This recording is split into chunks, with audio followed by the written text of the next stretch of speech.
Hello student, নবম শ্রেণীর সকল ছাত্রছাত্রীদের স্বাগত। আজকে আমি তোমাদের বৃত্তের পরিধি এই চ্যাপ্টারের কোষে দেখি 16 এই চ্যাপ্টারের 10-এর দাগ থেকে অঙ্ক সলভ করে দেবো এই ভিডিওতে। তার আগে ভিডিওটা একটা লাইক করে দাও, শেয়ার করে দাও। চ্যানেলে নতুন দর্শক হয়ে থাকলে চ্যানেলটাকে সাবস্ক্রাইব করে দাও, পাশে থাকা বেল আইকনটিকে অন করে অল নোটিফিকেশান অন করে দাও।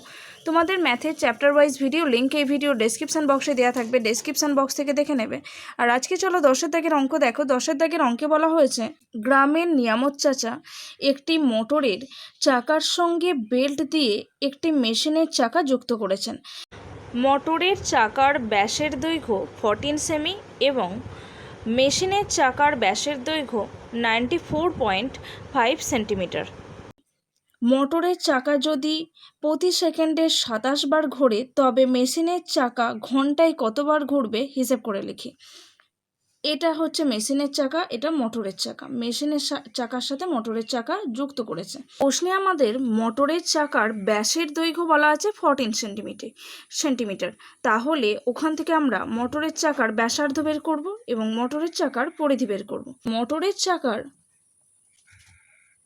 ব্যাস কত বলা আছে? মোটরের চাকার ব্যাসের দৈর্ঘ্য বলা হয়েছে 14 সেমি। তাহলে মোটরের চাকার ব্যাসার্ধ কত হয়ে যাবে? ব্যাসের অর্ধেক হয়ে যায় ব্যাসার্ধ। মোটরের চাকার ব্যাসার্ধ কত হয়ে যাবে? 14/2, তার মানে হয়ে যায় 7 সেন্টিমিটার।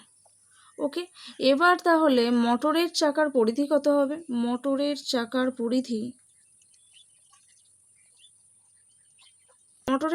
পরিধি হচ্ছে 2πr। পরিধি নির্ণয়ের সূত্র হচ্ছে 2πr। আর এর ভ্যালু এখানে দিয়ে আছে 7। 2 × 22/7 × 7 এত সেন্টিমিটার। 7 কেটে দেবো, তাহলে এখানে পড়ে আছে 2 × 22। 2 × 22 করলে 44 সেন্টিমিটার। ওকে, এবার মেশিনের চাকার ব্যাস কত বলা হয়েছে? মেশিনের চাকার ব্যাস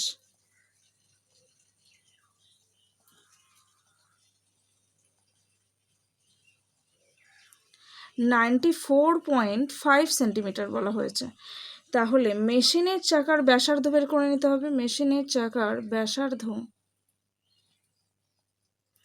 ব্যাসার্ধ ব্যাসের অর্ধেক হয়, তাহলে 94.5/2 এত সেন্টিমিটার।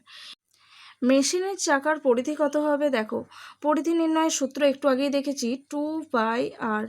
এখানেই বসিয়ে দেবো 2 × 22/7 আর মানে হচ্ছে 94.5/2। তাহলে এখান থেকে আমরা ডেসিমেল সরিয়ে নেব। তাহলে 10 দিয়ে আমাকে এবার কাটাকুটি করব। 5 দিয়ে কাটবে, 5 2 যা 10, আর এটা 5 দিয়ে কাটলে 5 1 যা 5, 4 নামে 5 8 যা 40, আবারও 4 নামবে, 5 9 যা 45। ওকে, এটা 7 দিয়ে কাটবে। 7 দিয়ে কাটলে 7 2 যা 14, 4 নামে, তাহলে 49 হচ্ছে, 7 7 যা 49। এখানে 2 2 কেটে দেবো, তাহলে পড়ে আছে 22 × 27। আচ্ছা, এখানে আবারও একটা কাটবে, 2 11 যা 22, তাহলে এখানে পড়ে আছে আমাদের 11, এখানে পড়ে আছে 27, তাহলে 11 × 27 এত সেন্টিমিটার। 11 × 27 করলে হয়ে যাবে 1188 সেন্টিমিটার। এখানে দেখো, মোটরের চাকার পরিধি পেয়েছি 44 সেন্টিমিটার। মানে মোটরের চাকা যদি একবার ঘোরে তাহলে কতটা পথ অতিক্রম করবে? 44 সেন্টিমিটার। এবার মোটরের চাকা কতবার ঘুরবে বলা আছে? 27 বার। তাহলে 27 বার ঘুরলে মোট কত পথ অতিক্রম করে সেটা বের করে নেব। মোটরের চাকা একবার ঘুরলে যাচ্ছে 44, তাহলে একবার পাক খেলে একবার ঘুরলে সেন্টিমিটার অতিক্রম করে। এখানে আমরা দেখতে পেলাম মোটরের চাকা একবার ঘুরলে 44 সেন্টিমিটার পথ অতিক্রম করে। মোটরের চাকা বলছে 1 সেকেন্ডে কতবার ঘোরে? 27 বার ঘোরে। তাহলে একবার ঘুরলে যদি 44 সেন্টিমিটার হয়, তাহলে 27 বার ঘুরলে কত হয়ে যাবে? 44 × 27 এত সেন্টিমিটার পথ অতিক্রম করবে। এটা 1 সেকেন্ডে অতিক্রম করছে, তাই তো? এবার আমাদের 1 ঘন্টায় কত পথ অতিক্রম করবে সেটা দেখে নেব। 1 ঘন্টা মানে কত সেকেন্ড সেটাকে আগে ফার্স্টে বের করতে হবে। 1 সেকেন্ডে এটা যাচ্ছে। এবার মোটরের চাকা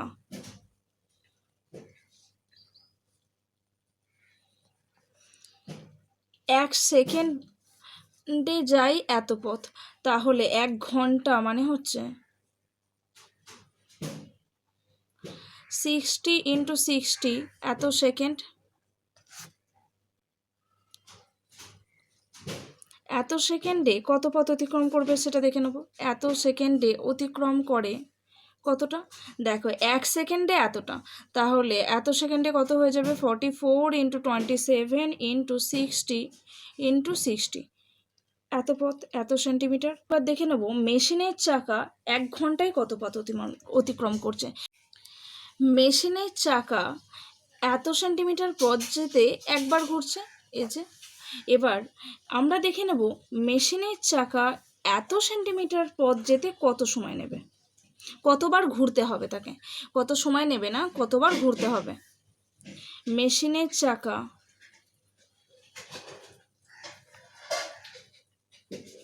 কতটা পথ যাবে? 44 × 27 × 60 × 60 সেন্টিমিটার পথ যেতে ঘোরে কতবার ঘুরবে? এতটা পথ যেতে একবার ঘুরছে, তাহলে এটাকে যদি আমরা এটা দিয়ে ডিভাইডেড করে দিই তাহলেই আমরা অ্যান্সার পেয়ে যাব। 44 × 27 × 60 × 60 ডিভাইডেড বাই 11 × 27। 27 27 কেটে দেবো, 44কে 11 দিয়ে কাটলে 4 হয়ে যায়, তাহলে আমরা পেয়ে গেছি 4 × 60 × 60 এতবার। ওকে, তাহলে 6 6 36, 4 × 36 00 এতবার। ওকে, তাহলে মেশিনের চাকাকে এই পথটা অতিক্রম করতে কতটা বার ঘুরতে হবে? 14,400 বার। ওকে, মেশিনের চাকা ঘন্টায় 14,400 বার ঘুরবে। তাহলে মেশিনের চাকা ঘন্টায় 14,400 বার ঘুরবে।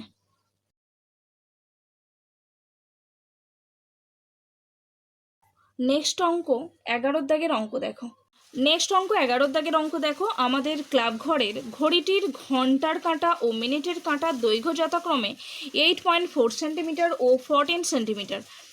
একদিনে প্রতিটি কাঁটা কতটা পথ অতিক্রম করবে হিসেব করে লিখি। এখানে সংকেত হিসাবে দেওয়া আছে ঘন্টার কাঁটা 12 ঘন্টায় অতিক্রম করবে 2 × 22/7 × 8.4 সেন্টিমিটার। আর মিনিটের কাঁটা 1 ঘন্টায় অতিক্রম করবে, দেওয়া হয়েছে 2 × 22/7 × 14 সেন্টিমিটার। প্রশ্নে আমাদের একদিনে প্রতিটি কাঁটা কতটা পথ অতিক্রম করবে সেটা বের করে নিতে হবে। সংকেতে আমাদের 12 ঘন্টার কথা বলা হয়েছে, ওখান থেকে আমরা বের করে নেব 24 ঘন্টায়, একদিন মানে 24 ঘন্টায়, 24 ঘন্টায় কতটা পথ অতিক্রম করে। ঘন্টার কাঁটার দৈর্ঘ্য বলা হয়েছে 8.4 সেন্টিমিটার।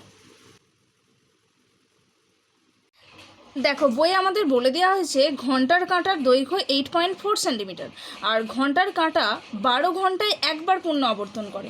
তার মানে 12 ঘন্টায় ঘন্টার কাঁটা কতটা পথ অতিক্রম করে বলা আছে প্রশ্নে। যেখানে সংকেত হিসাবে দেওয়া আছে সেখানে বলা হয়েছে 12 ঘন্টায় ঘন্টার কাঁটা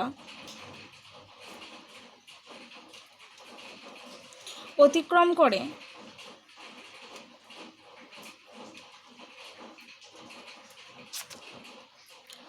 2 × 22/7 × 8.4 সেন্টিমিটার। ওকে, এখান থেকে আমরা যদি কাটাকুটি করি তাহলে এটা দেখো 7 12 84, তার মানে 1.2 হয়ে যাবে। এখানে ডেসিমেল আছে, খেয়াল করবে। তাহলে এখানে পড়ে আছে 2 × 22 মানে 44 × 1.2 সেন্টিমিটার। ওকে, এবার একদিন অর্থাৎ 24 ঘন্টায় কতটা পথ অতিক্রম করে সেটা বের করে নেব। অর্থাৎ 24 ঘন্টায় ঘন্টার কাঁটা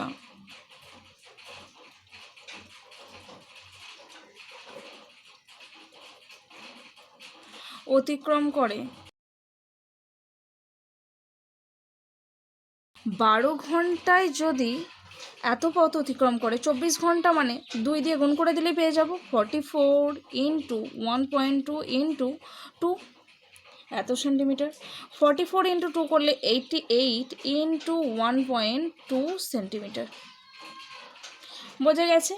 এবার দেখো তাহলে একদিনে ঘন্টার কাঁটা অতিক্রম করছে এতটা পথ, মানে এটা গুণ করলে হয়ে যায় 88 ইন্টু 1.2 করলে হয়ে যায় 105.6 সেন্টিমিটার, 105.6 সেন্টিমিটার। তাহলে মিনিটের কাঁটার দৈর্ঘ্য কত বলা আছে? মিনিটের কাঁটার দৈর্ঘ্য বলা আছে 14 সেন্টিমিটার।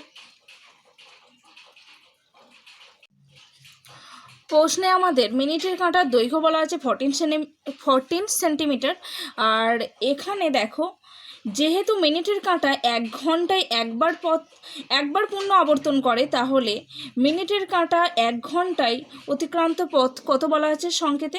2 into 22/7 into 14। প্রশ্নে আমাদের মিনিটের কাঁটার দৈর্ঘ্য বলা আছে 14 সেন্টিমিটার। যেহেতু মিনিটের কাঁটা 1 ঘন্টায় একবার পূর্ণ আবর্তন করে, তাহলে মিনিটের কাঁটা 1 ঘন্টায় অতিক্রান্ত পথ আমাদের সংকেতে দেওয়া আছে 2 ইন্টু 22/7 ইন্টু 14। 14কে 7 দিয়ে কাটলে 2 পড়ে থাকে, এত সেন্টিমিটার। 2 ইন্টু 22 করলে হয়ে যায় 44, 44 ইন্টু 2 করলে হয়ে যায় 88 সেন্টিমিটার। মিনিটের কাঁটা একদিনে কতটা পথ অতিক্রম করছে সেটা বের করতে হবে। আমরা এখানে দেখতে পেলাম 1 ঘন্টায় অতিক্রম করছে 88 সেন্টিমিটার। তাহলে একদিনে বা 24 ঘন্টায়, একদিন মানে হচ্ছে 24 আওয়ার্স, 24 ঘন্টায় মিনিটের কাঁটা পথ অতিক্রম করে হয়ে যাবে। এটা 1 ঘন্টায় করছে 88, তাহলে 88 ইন্টু 24 করলেই পেয়ে যাব 88 ইন্টু 24 এত সেন্টিমিটার। 88 ইন্টু 24 করলে পাওয়া যায় 2112 সেন্টিমিটার।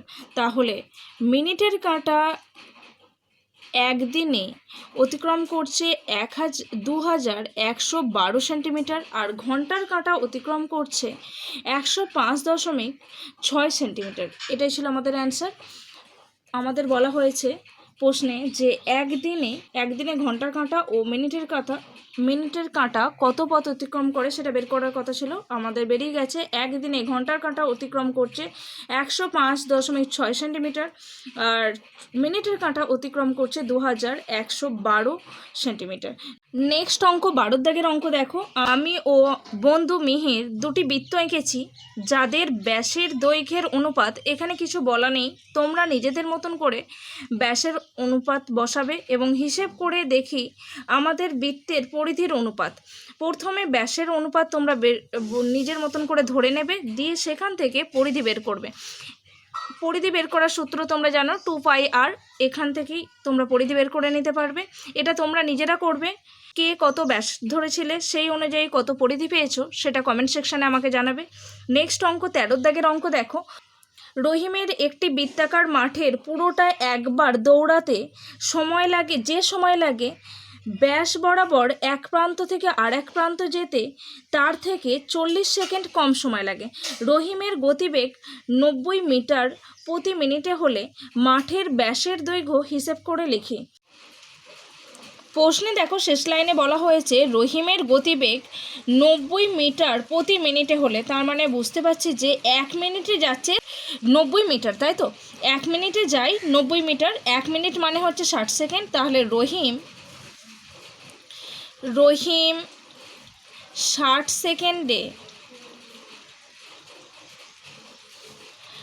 সেকেন্ডে কতটা যাচ্ছে? 1 মিনিটে যাচ্ছে 90 মিটার, তার মানে 60 সেকেন্ডে যায় 90 মিটার। ওকে, তাহলে 1 সেকেন্ডে কতটা যাবে? 90/60। এবার 40 সেকেন্ডে সে কতটা যাবে সেটা বের করে নেব। 40 সেকেন্ডে কত হয়ে যাবে? 90 ইন্টু 40/60। 0 কেটে দেবো, 2 2 4, 2 3 6, 3 30 90। ওকে, তাহলে 30 ইন্টু 2 করলে হয়ে যায় 60 মিটার। রহিম 40 সেকেন্ডে কতটা যাচ্ছে? 60 মিটার যাচ্ছে। এবার মাঠের তাহলে সে 40 সেকেন্ডে বলা হয়েছিল যে এক প্রান্ত থেকে ব্যাস বরাবর যদি এক প্রান্ত থেকে অপর প্রান্তে যায় তাহলে 40 সেকেন্ড তার কম সময় লাগে। তাহলে এখান থেকে আমরা কি বলতে পারি যে মাঠটির ব্যাসটি পরিধি অপেক্ষা 60 মিটারের ছোট, অতএব মাঠটির ব্যাসটি মাঠের পরিধি অপেক্ষা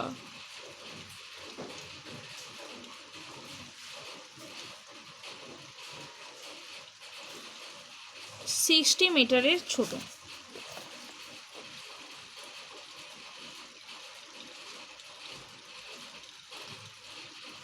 তাহলে এক্ষেত্রে আমরা ধরে নেব মাঠটির ব্যাসার্ধ সমান আর। মাঠের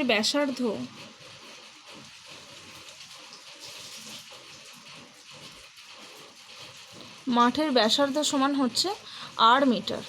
তাহলে আমরা এখানে দেখতে পাচ্ছি যে মাঠের পরিধির থেকে মাঠের ব্যাস 60 মিটার ছোট, তাই তো? তাহলে শর্তানুসারে আমরা লিখতে পারি পরিধি নির্ণয়ের সূত্র আমরা জানি 2πr। মাঠের ব্যাস হচ্ছে 2r, ব্যাসার্ধ যদি r হয় তাহলে ব্যাস হয়ে যাবে 2r।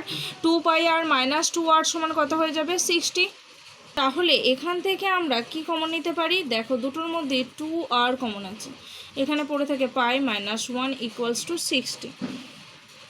পায়ের ভ্যালু বসিয়ে দেবো 2r ইন্টু পাই মানে 22/7 মাইনাস 1 ইকুয়ালস টু 60, और 2r ইন্টু এখানে কিছু নেই মানে 1 আছে, 1-এর নিচে কিছু নেই মানে 1 আছে, 1 আর 7-এর লসাগু 7 হয়ে যাবে।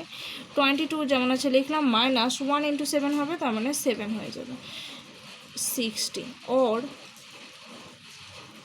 2r ইন্টু 22 থেকে 7 মাইনাস করলে হয়ে যায় 15/7 ইকুয়ালস টু 60, और r ইকুয়ালস টু কী হয়ে যাবে? দেখো এখানে 60 যেমন আছে লিখলাম, ইন্টু এটা রেসিপ্রোকাল হয়ে যাবে সমান চিহ্নের ডান দিকে এসে 7/15 ইন্টু 2 এদিকে গুণ ছিল তাই ওপরে চলে যাবে, এখানে 2 এর নিচে 1 ছিল, এটাও এসে রেসিপ্রোকাল হয়ে গেলে 1/2 হয়ে যাবে। 4 15 60, 4কে 2 দিয়ে কাটলে হয়ে যায় 2, 2 ইন্টু 7 পড়ে আছে, 2 ইন্টু 7 করলে হয়ে যায় 14 মিটার। তাহলে আমরা মাঠের ব্যাসের দৈর্ঘ্য পেয়েছি, ব্যাসার্ধ পেয়েছি 14 মিটার, আর ব্যাস হয়ে যাবে কত? এর ডাবল। মাঠটির ব্যাসার্ধ আর এর ভ্যালু পেয়েছি, আর ইকুয়ালস টু হয়েছে এখানে 14, তাহলে 2r ইকুয়ালস টু কী হয়ে যাবে? 28। ব্যাসার্ধের দ্বিগুণ 2 দিয়ে গুণ করে দিলেই হয়ে যাবে। তাহলে আমরা মাঠটির ব্যাসার্ধ পেয়ে গেছি 14 মিটার, তাহলে মাঠের ব্যাস হয়ে যাবে 28 মিটার। মাঠের ব্যাস পেয়ে গেছি 28 মিটার। ওকে, আজকে এই পর্যন্তই। ভিডিওটা ভালো লাগলে অবশ্যই একটা লাইক করো, শেয়ার করো। চ্যানেলে নতুন দর্শক হয়ে থাকলে চ্যানেলটাকে সাবস্ক্রাইব করে দাও, পাশে থাকা বেল আইকনটিকে অন করে অল নোটিফিকেশান অন করে দাও। তোমাদের ম্যাথের চ্যাপ্টার ওয়াইজ ভিডিও লিঙ্ক এই ভিডিও ডেসক্রিপশন বক্সে দেওয়া থাকবে, ডেসক্রিপশন বক্স থেকে দেখে নেবে। Thanks for watching.